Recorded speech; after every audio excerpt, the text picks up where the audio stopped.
Hi, my self Sifan. ഞാൻ resource H R D സെൻ്ററിലെ hospital അഡ്മിനിസ്ട്രേഷനിൽ പഠിക്കുന്ന സ്റ്റുഡൻ്റാണ്. എത്ര നാളായി സിഫാൻ ഈ കോഴ്സിന് ജോയിൻ ചെയ്തിട്ട്? ആക്ച്വലി ഇത് 1 ഇയർ കോഴ്സാണ്, ഡിപ്ലോമ കോഴ്സാണ്. ഞാനിപ്പോൾ 6 മാസം കഴിഞ്ഞു. എനിക്കിനി ഇന്റേൺഷിപ്പ് പീരീഡാണ്.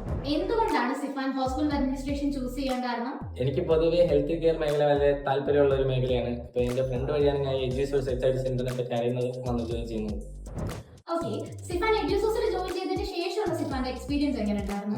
ഞാനിവിടെ വന്നതിന് ശേഷം എനിക്ക് ഇവിടുന്ന് ടീച്ചർമാരെന്നായിരുന്നാലും സ്റ്റാഫ്സ് എന്നായിരുന്നാലും ഒരു ഫ്രണ്ട്ലി ആയിട്ടുള്ള അറ്റ്മോസ്ഫിയർ ആണ് കിട്ടിയത്. പോരാതെ തന്നെ ഇവിടെ പേഴ്സണലൈസ്ഡ് ട്രെയിനേഴ്സ് ആണുള്ളത്. അല്ലാതെ തന്നെ വരുന്ന ഡൗട്ടുകളെല്ലാം അവർ ക്ലാസ് ടൈമിൽ തന്നെ പേഴ്സണലൈസ്ഡ് ആയിട്ട് നമുക്ക് ക്ലിയർ ചെയ്ത് തരുന്നതാണ്. ഇനി എനിക്ക് ട്രെയിനിങ് പീരീഡാണ്. എൻ്റെ ഇന്റേൺഷിപ്പ് പ്രൊവൈഡ് ചെയ്യുന്നത് Edusource H R D centre തന്നെയാണ്. നിങ്ങൾ ഹെൽത്ത് കെയർ മേഖലയിലോട്ടാണ് കരിയർ ആഗ്രഹിക്കുന്നെങ്കിൽ Edusource H R D centre നിങ്ങൾക്ക് നല്ലൊരു ബെറ്റർ ഓപ്ഷൻ ആയിരിക്കും.